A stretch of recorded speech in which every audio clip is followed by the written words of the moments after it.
오늘은 6월 19일 본문입니다. 열왕기하 1장 1절부터 8절까지 말씀을 통해서 함께 은혜를 나누도록 하겠습니다.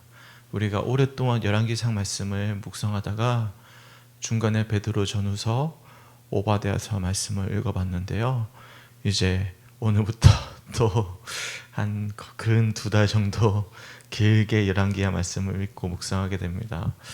왕들의 이야기다 보니까 조금 지루할 수도 있고, 그리고 사실 열왕기하 말씀 대부분이 약간은 부정적인 어감을 많이 담고 있습니다.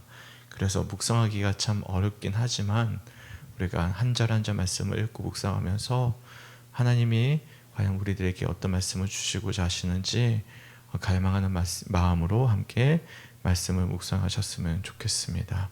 아멘. 열왕기하는 원래 상하가 나누어져 있지 않았어요. 그러니까 열왕기서 전체가 쭉 이어졌는데 의도적으로 상하 말씀을 이제 후대에 나누었던 것이죠. 나누었던 시점이 참 재밌습니다. 1절 말씀 보십시오. 우리가 열왕기 상 말씀에 보시면 오랫동안 어떤 왕에 대한 이야기가 이어졌죠? 아합 왕에 대한 이야기가 이어졌잖아요. 왜 아합 왕에 대한 이야기가 많이 그렇게 수록되어져 있었습니까? 아합 왕이야말로 북이스라엘의 가장 최악의 왕이었기 때문입니다. 그러니까 반면교사로 삼기 위해서 아합 왕의 생애를 어떤 왕들보다도 길게 소개해 주면서, 그때 누가 활동을 했죠? 엘리야 선지자가 적극적으로 활동했던 시점이 아합 왕 시점이었습니다. 그런데 1장 1절 첫 번째 어떻게 시작이 되고 있습니까? 그럼 아합이 죽었다라고 말씀하고 있어요. 이 아합이 죽은 거예요. 가장 악한 왕이 죽었다. 이것은 뭘 의미할까요? 새로운 희망이 시작되어졌다, 새로운 시작이 되어졌다라고도 볼 수가 있는 거예요. 그러니까 아합이 죽었다라는 것을 의도적으로 아마 이스라엘 과거의 백성들이 이 기점으로 상하 말씀을 나누지 않았을까 학자들은 보고 있습니다. 중요하진 않지만 중요한 지점일 수도 있어요. 이 아합이 죽고 나서 그의 아들이었던 아하시아가 왕이 됩니다. 근데 아합 왕은요, 사실 하나님 보시기에는 악한 왕이었지만 세상적으로 보았을 때는 북이스라엘의 어떤 부흥기를 이끌었던 왕이었거든요. 근데 그가 끝까지 하나님을 의지하지 않다가 전쟁 중에, 길랏 전투 중에 어떻게 되죠? 전사하고 맙니다. 그러니까 강력했던 왕이 죽고 나니까 당연히 국력이 약화가 되겠죠. 그래서 모압이 이스라엘을 비판하였어요. 그러면 지금 이스라엘에는 악한 왕이 죽었고 국력이 약화가 되었기 때문에 어떻게 보면 새로운 출발이 시작되어져야 되는 시점인 거예요. 그러면 아합 왕의 아들이었던 아하시아가 왕이 되었거든요. 그러면 이 아들은 어떻게 해야 될까요? 정신을 바짝 차리고, 이제 국력도 약해졌지, 아빠의 좋지 못했던 학습 효과를 보았기 때문에 그 새로운 마음을 가지고 새로운 각오를 다져야 되는데 참 재밌죠? 아버지의 좋지 못한 것만 배운 거예요. 우리가 학습 효과라는 말 들어보셨습니까? 학습 효과라는 것을 제가 국어 사전을 통해 찾아봤더니 특정한 작업을 여러 번 반복함으로써 더욱 숙달되는 형상을 의미한다. 그러니까 학습 효과라는 것은 어떤 것을 보면서 여러 번 반복되는 것을 보면서 자연스럽게 습득되는 현상을 이야기한다라고 이야기하더라고요.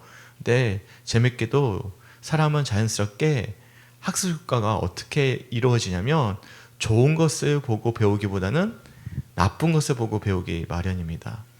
제가 참 속상한 게, 우리 아버지께 죄송하지만 아버지의 좋지 못한 학습 효과를 제가 그대로 받았고, 제 좋지 못한 학습 효과를 지금 누가 받고 있을까요? 첫째 딸 주은이도 받고 있거든요. 이걸 끊어내는 것이 참 중요한데 그게 참 쉽지가 않아요. 뭘로 끊어낼 수 있을까요? 오직 한 가지, 하나님의 은혜로만 끊어낼 수 있음을 우리들이 돌아보게 됩니다. 여하튼 안타깝게도 이 아합 왕의 아들이었던 아하시아가 이 하나님을 의지하지 않았던 아합 왕의 좋지 못했던 학습 효과를 그대로 물려받았어요. 그래서 2절 말씀을 보시면 이 아하시아가 사마리아에 있는 동안에 그의 다락 난간에서 떨어져 병들게 됩니다. 이것도 참 재밌는 게요, 지금 나라가 위태한 순간에 있잖아요. 다락의 난간에 왜 올라가 있었을까? 이에 대해서도 어떤 주석가들은 이 아하시아가 평소에 게으른 왕이었다라고 보는 어떤 시점도 있는 거예요. 아주 다락이라는 것이 심해 공간이거든요. 심해 공간에 있다가 떨어졌다라고 보는 그런 학자들도 있더라고요. 뭐 중요하지 않았지만 참고하셨으면 좋겠어요. 여하튼 떨어져서 병들어 사자를 보내게 되는데 그가 누구를 찾습니까? 그들에게 이르되 가서 에그론의 신 바알세부베의 이 병이 낫겠나 물어보라 하니라 라고 말씀하고 있습니다. 이 바알세부는 파리들의 왕, 파리들의 주라는 뜻입니다. 그러니까 굳이 그가 찾은 것은 파리들의 왕이라고 불리우는 바알세부베에게 찾아가서 자신의 병이 낫겠는지 물어보라 라고 물어보는 것은 이 바알세부벨이 나를 낫게 해주겠다라는 어떤 믿음이 있는 게 아니라 뭘 보는 거예요? 점치듯이 미래를 물어보는 거예요. 우리도 그렇지 않습니까? 보니까 우리 이인영 집사님이 중간에 미용실에서 이제 점치는 것 이야기 들어보셨잖아요. 성주분들이 참 점치는 거 좋아하시는 것 같아요. 아마 농사를 하시기 때문에 그러신 것 같은데 그 재밌는 현상이 어디서 들었는데요. 기독교인들도 그렇게 점치러 많이 간대요. 네, 기독교인들도 점치러 많이 가는데요. 제가 해운대에 갔잖아요. 1박 2일 동안 갔는데 해운대 거리에 뭐가 그렇게 많냐면 사주팔자 보는 게 왜 이렇게 많은지 몰라요? 맞죠? 사주팔자 보는 게 쭉 길거리 있는데 젊은이들이 다 들어가서 사주팔자를 보고 있더라고요. 사주팔자 보면 뭐합니까? 미리 알면 뭐합니까? 내 미래가 변하지 않는데. 네, 뭐 나쁜 미래가 나오면 어떻게 할 거예요? 그럼 절망 가운데 살 겁니까? 그러니까 아무 의미가 없거든요. 그러니까 병이 낫겠나 물어보는 게 무슨 의미가 있어요? 병이 낫는 게 중요하지. 병을 낫게 하실 분은 누구십니까? 하나님의 힘을 믿고 그가 신뢰하면 되는데 그렇지 못했다라는 거예요. 더군다나 이 아하시아가 학습 효과가 있잖아요. 아버지 아합 왕이 어떻게 해서 비극적인 최후를 맞이했는지 또한 그 과정 가운데 엘리야 선지자가 어떤 역할을 했는지를 그는 이미 알고 있었습니다. 그래서 이어지는 말씀을 쭉 살펴보시면 아시겠지만 이 사자들은요 엘리야가 누군지를 몰라요. 학습 효과가 없으니까. 그런데 8절 말씀 보십시오. 본문 8절 말씀. 그들이 그에게 대답하되 그는 털이 많은 사람인데 허리에 가죽들이 띄었더이다 하니 왕이 이르되 그는 디셉 사람 엘리야로다 라고 말씀하고 있죠.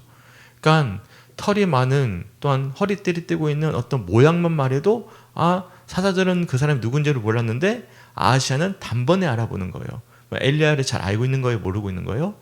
잘 알고 있었다라는 것이죠. 알고 있는데도 불구하고 지금 아하시아가 누구를 찾고 있는 것입니까?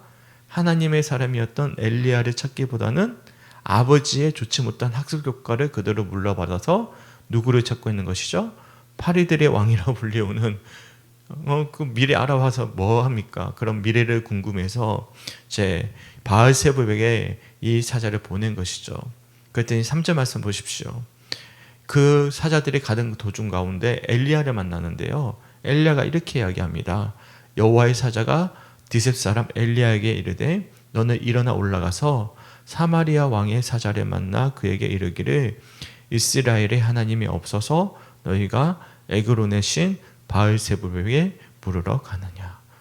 명확하게 이야기하죠. 여기서 제가 마음 아프게 다가왔던 표현이 하나 있습니다. 그것은 무엇이냐면 엘리야가 아하시아를 아하시아라고 부르지 않습니다. 마치 제3자처럼 부르는 거예요. 사마리아 왕이라고 부르는 거예요. 이미 하나님으로부터 버림받았구나라는 것을 이 표현을 통해서 우리들이 알 수가 있는 거예요. 왜냐하면 그가 하나님의 사람이었고 하나님 나라의 왕이잖아요. 그런데 그가 이스라엘의 하나님이 없어서 너희가 별 볼 일 없는 파리의 왕이라 불리우는 바알세부백에 물으러 가느냐라고 물음을 던지고 있는 것이죠. 그러니까 참 너무나 저는 이 본문 말씀을 보면서 아하시아가 참 안타까웠습니다. 그러니까 그가 학습 효과를 제대로 배워서 아버지의 좋지 못했던 그 마지막 불행함을 그가 제대로 깨닫고 정말 하나님을 찾았더라면 과연 그가 난간에 떨어졌을 때 어떻게 되어졌을까? 그의 삶이 변화되지 않았을까? 그 순간의 선택, 그가 잘못된 학습 효과에 의해서 하나님을 찾지 않았던 그의 마지막 선택이 결국에는 불행한 결말로 끝납니다. 그는 2년 만에 그 치적이 끝나고 아들도 없는 상태에서 마지막 불행한 마지막 삶의 끝을 보게 되는 것이거든요. 나중에 우리가 내일 말씀을 보면 뒤늦게 깨달았던 이 아하시아가 3번에 걸쳐서 사자를 계속 보내요. 내일 본문 말씀이거든요. 네, 그래도 이미 결정이 나버렸어요. 뭐라고 말씀하냐면 오늘 3절 말씀해 보시면 4절 말씀해 보시면 그러므로 여호와의 말씀이 내가 올라간 침상에서 내려오지 못할지라 내가 반드시 죽으리라 하셨다 하라 엘리야가 이에 가니라 라고 말씀하고 있습니다. 여기에 보시면 참 안타깝죠. 반드시라는 표현이 등장합니다. 그러니까 한 번의 그의 잘못된 선택, 어떻게 보면 하나님을 의지하지 않았던 믿음이 반드시 죽음으로 이어지는 결말로 이어졌음을 우리들이 말씀을 통해서 알 수가 있는 것이죠. 그러면서 5절과 6절의 말씀을 보니까 이 사자들이 엘리야를 만났던 그런 과정들을 아하시아 왕에게 이야기해 주는 말씀이 이어집니다. 그러자 7절 말씀에 그 사람이 누구냐 물어보았더니 제가 읽어드렸던 말씀처럼 8절 말씀에서 바로 그 사람은 디셋 사람 엘리야였다라고 답변해 주는 말씀을 우리들이 말씀을 통해서 볼 수가 있는 것이죠. 여기 보시면 좀 언어 유희가 많이 등장합니다. 2절 말씀을 보시면 아하시아가 어디에 올라갔죠? 다락 난간에 올라갔죠? 또한 3절 말씀을 보시면 너는 일어나 올라가서 사마리아 왕의 사자를 만나다라고 해서 올라가다라는 표현이 등장하죠. 또 4절에 보시면 여호와의 말씀이 내가 올라간 침상에서 내려오지 못할지라 올라가니 들어가잖아요. 또한 7절 말씀에 보시면 왕이 그들에게 이르되 올라와서라고 표현이 등장합니다. 그러니까 올라오다 문학적인 기법이에요. 그러니까 언어 유희입니다. 올라가는데 엘리야가 뭐라고 이야기하죠? 그가 올라간 곳에서 내려오지 못할 것이다 라고 이야기하고 있는 거예요.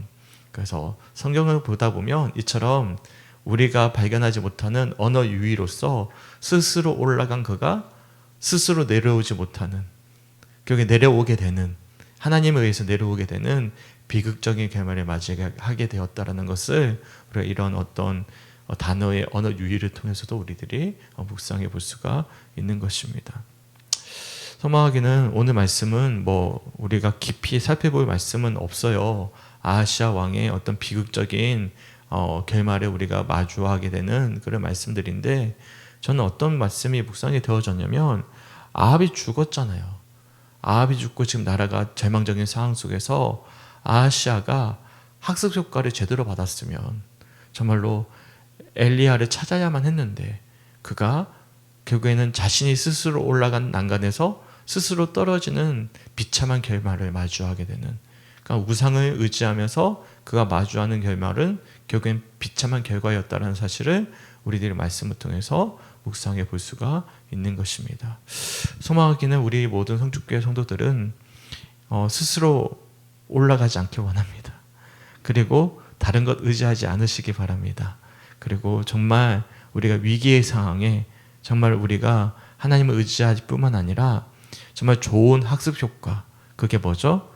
날마다 말씀을 읽고 묵상하는 이런 효과들을 통해서 정말 하나님을 진심으로 의지할 수 있는 우리 성축교회 성도들이 되시길 주님의 이름으로 간절히 축원합니다. 아멘. 왕위면 뭐합니까? 결국에는 스스로 올라간 왕의 자리에서 그것도 단 2년 만에 떨어져 버리는, 더 나아가서 영원히 그 죽음을 벗어날 수 없는 그런 비극적인 결말을 맞이한다면 참 저는 개인적으로 이 아하시아라는 인물이 참 안타까운 마음, 애통한 마음으로 느껴졌습니다. 그래서 저는 이 말씀이 그렇게 다가왔고요. 개인적으로 제게 오늘은 특별하게 마음에 확 와닿았던 말씀보다는 4절 말씀에 보면 올라갔는데 내려오지 못한다, 죽는다, 이 표현을 통해서 우리가 스스로 올라가더라도 결국에는 우리 스스로 올라간 곳을 하나님께서 내리게 만드신다라는 이 말씀을 제 개별로 한번 묵상해 볼 수 있는 그런 시간이 되었습니다. 오늘 뭐 길게 말씀 나누면 말씀이 별로 없어요. 그래서 개별로 한번 읽어보시고 한번 자신에게 어떤 말씀으로 어떻게 적응되어졌는지 한번 자유롭게 나눠보시고 오늘은 좀 마무리를 했으면 좋겠습니다. 어떻습니까?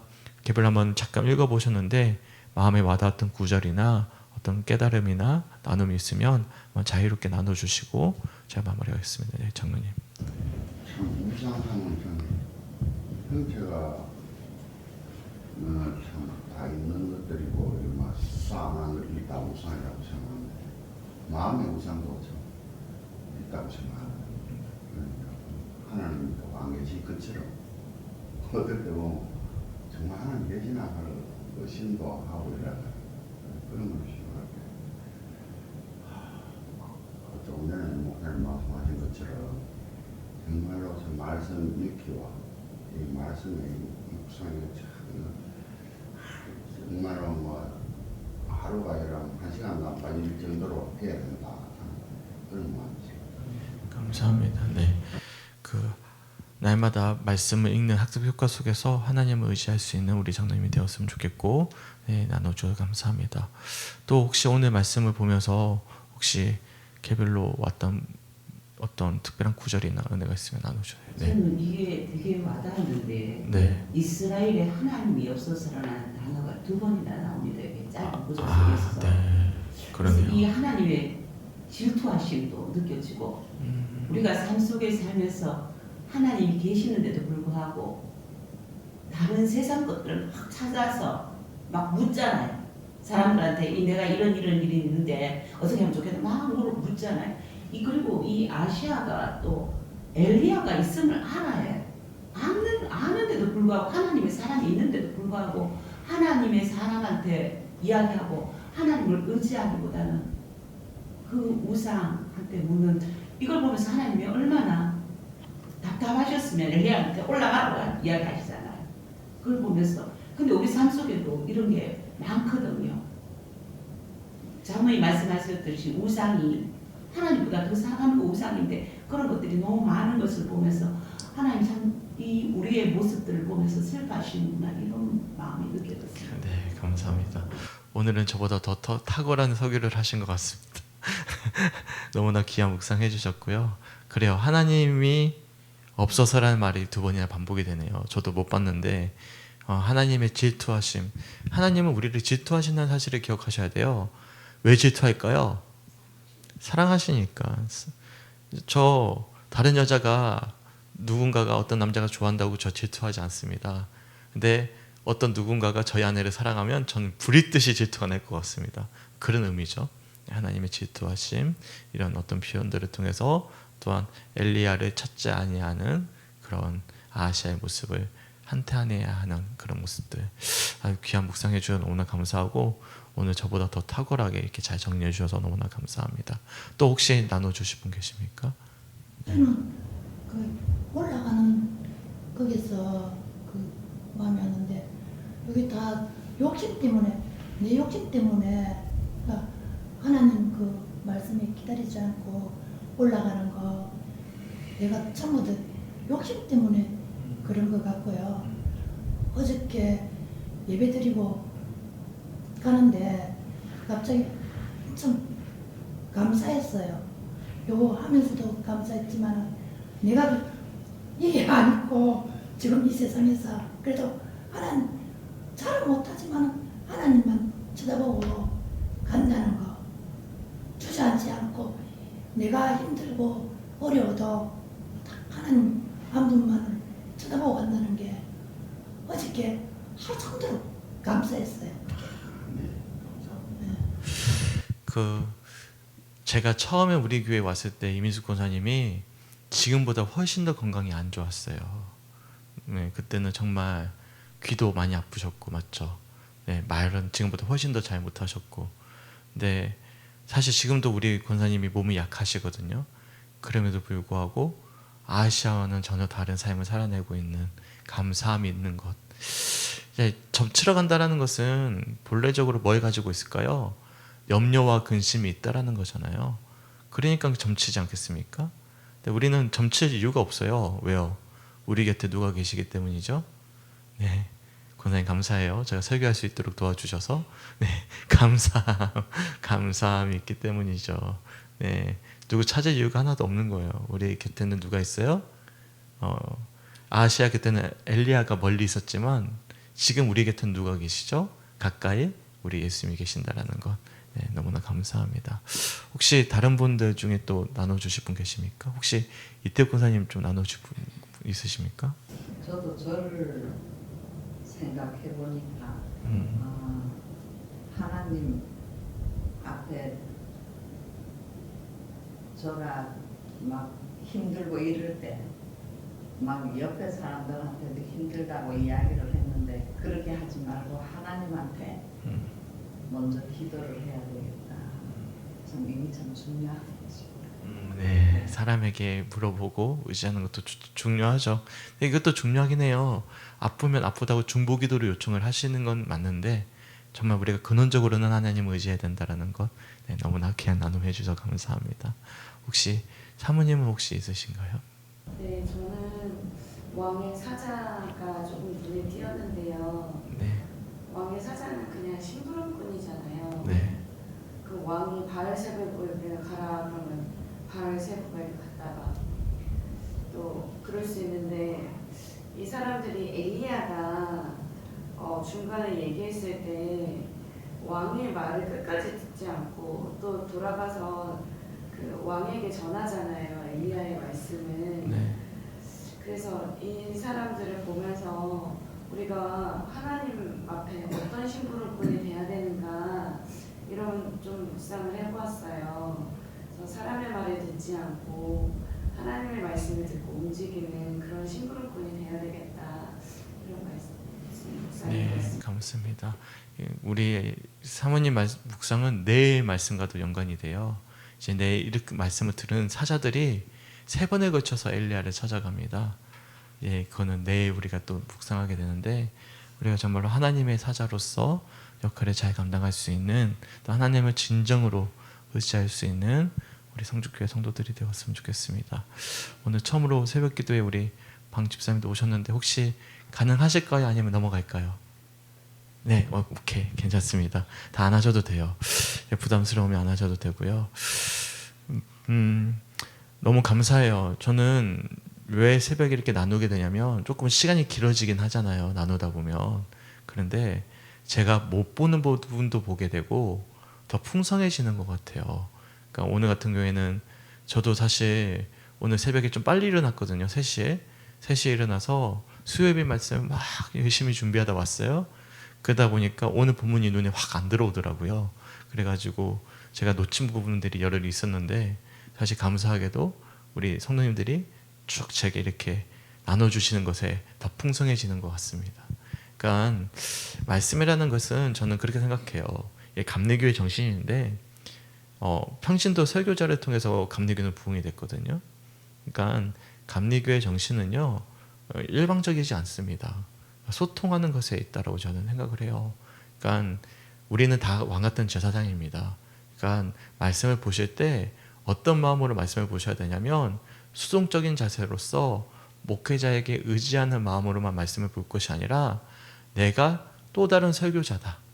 내가 또 다른 누군가에게 말씀을 전해야 되는 전달자라는 사자라는 마음을 가지고 말씀을 볼 필요가 있으세요. 무슨 말씀인지 이해가시죠? 한국교회 병폐가 그거였습니다. 그건 뭐냐면 말씀을 수동적으로 듣는 거였어요. 그러니까 내 묵상이 전혀 안 되는 거예요. 내 말씀이 없는 거예요. 우리가 지금 큐티 묵상을 하는 아주 중요한 목적 중에 하나는 무엇이냐면 또 다른 설교자를 키워내고 있는 것입니다. 무슨 말씀인지 이해가시죠? 굉장히 중요하거든요. 그래야만 우리가 뭘 할 수 있죠? 내 하나님을 내 언어로서 고백할 수가 있습니다. 그래야만 뭐가 일어날까요?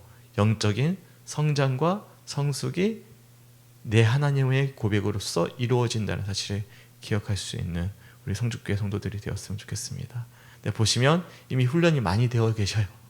묵상하다 보면 오늘처럼 제가 내가 못 봤던 부분을 보게 하시네. 그렇게 하면 이미 설교자가 되어 계시는 것이죠. 너무 감사하고요. 올 한해 우리가 훈련을 잘 받고 있는 것 같습니다. 그래서 저는 참 오늘 감사한 하루인 것 같고, 학습 효과라는 것 기억하세요. 우리가 지금 학습 효과 잘 하고 있는 것입니다. 좋은 거 보고 말씀 보고 우리가 잘 그것을 숙달되는 형상 가운데 우리가 특정한 이 말씀 훈련이 온전히 학습 효과로서 잘 물을 이어가게 주님의 이름으로 간절히 축원합니다. 아멘. 함께 기도했으면 좋겠습니다. 수요일은 나라를 위한 기도인데요. 3가지 기도 제목 읽어드릴게요. 북한에 있는 영혼들을 긍휼히 여기며 중보할 수 있도록. 2번째, 대통령과 모든 정치 지도자들이 청렴하고 자신의 맡은 사명을 잘 완수할 수 있도록. 3번째, 사람이 사람을 존중하고 배려하며 올바른 가치를 위해 목소리를 내는 정의로운 나라가 될 수 있도록 함께 기도해 주셨으면 좋겠습니다. 한번 물어볼까요? 제 정치 색깔이 무엇일 것 같습니까? 잘 모르시죠? 네, 회색. 이제 옆에서 회색이라 하고 있는데, 네, 회색.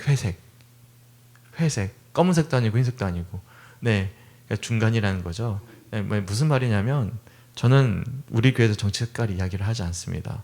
왜 그러냐면 좌든 우든 어쨌든 세워진 사람을 위해서는 기도해야 될 책임은 모든 그리스도인들에게 있다라고 생각을 합니다.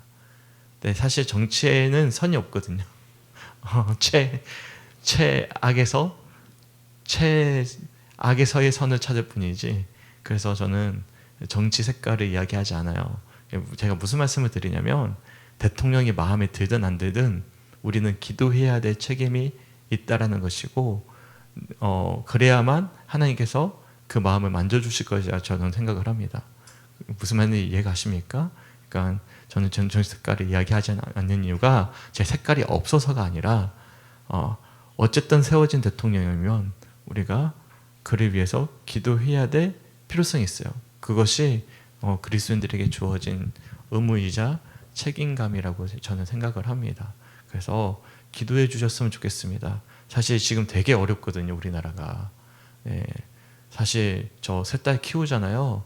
요즘에 마트를 거의 못 갑니다. 마트 가면요 10만 원은 뭐 살 것도 없어요. 네, 그만큼 지금 실물 경제가 굉장히 어렵거든요. 그렇기 때문에 우리가 함께 기도해 주셔야 돼요. 왜냐하면 어쨌든 경제를 잡을 수 있는 사람은 지도자들이기 때문에 그렇습니다.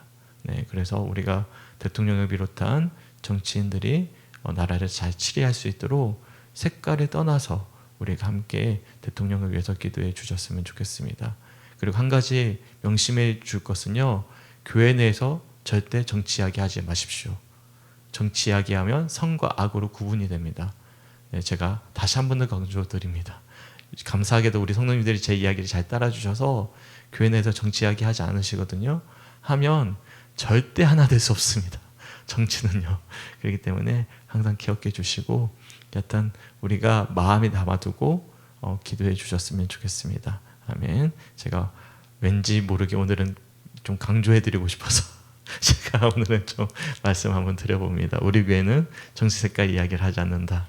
정치 색깔 이야기하는 목회자나 성도가 있으면 저는 어쨌든 안타까운 마음으로 바라봅니다. 그래서 같이 기도해 주시고, 그렇다고 나라의 일에 대해서 무관심하셔서는 안 돼요.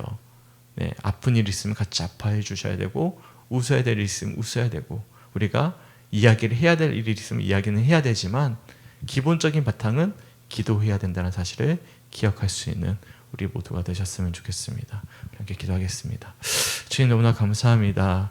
주님의 은혜 가운데 함께 하시고 붙잡아 주셔서 하나님, 오늘 아하시아 왕이 하나님의 사람 엘리야가 있는데도 불구하고 잘못된 학습 효과 속에서 하나님이 아닌 정말로 파리들의 왕이라는 아버지, 정말로 아무런 의지도 되지 않을 바알세붑을 찾고 있는 안타까운 모습을 통해, 혹여나 그런 모습 가운데 우리도 머물러 있지는 않은지 말씀을 통해 되돌아보게 하심에 주님 너무나 감사합니다. 하나님은 우리를 질투하신 만큼 우리를 사랑하시는데도 불구하고 하나님, 우리가 그 하나님을 찾기보다는 결국에는 우리 스스로 우리가 교만해져, 또한 우리 스스로 염려와 근심에 빠져 점을 치듯 세상을 의지할 때가 얼마나 많이 있었는지 모릅니다. 주님, 우리 마음 가운데 날마다 감사함이 고백되게 하여 주시고 하나님의 진심을 의지하게 하시고 사람을 의지하기보다 하나님을 의지하게 하시며 주를 바랄 수 있도록 인도하여 주시옵소서. 그리고 진정한 주님의 사자로서 정말로 하나님의 말씀을 잘 전할 수 있는 우리 모든 성주교회 성도들의 오늘 하루의 삶 될 수 있도록 인도하여 주시옵소서. 특별히 나라를 위해 기도하기 원합니다. 하나님 정치 색깔을 다 빼고 정말로 세워진 대통령과 위정자들을 위해서 기도하게 하시고 정말로 나라가 정말로 어려운 가운데 있는데 정말로 나라의 모든 경제가 안정화되어져서 정말로 가난한 자들, 어려운 이들 정말로 정말 눈물 흘리지 아니하도록 주님께서 책임져 주시고 인도하여 주시옵소서. 이를 위해서 함께 중보하며 기도할 수 있도록 인도하시고 우리 교회가 정치 때문에 나눠지는 그런 세상과 똑같은 교회가 아니라 정치 때문에 도리어 하나 되어 하나님께 기도할 수 있는 우리 성축교회가 될 수 있도록 주님 인도하여 주시옵소서. 이를 위해서 중보할 수 있도록 함께하여 주시옵소서. 감사드리며 우리를 사랑하시는 예수님의 이름으로 간절히 기도드렸습니다. 아멘.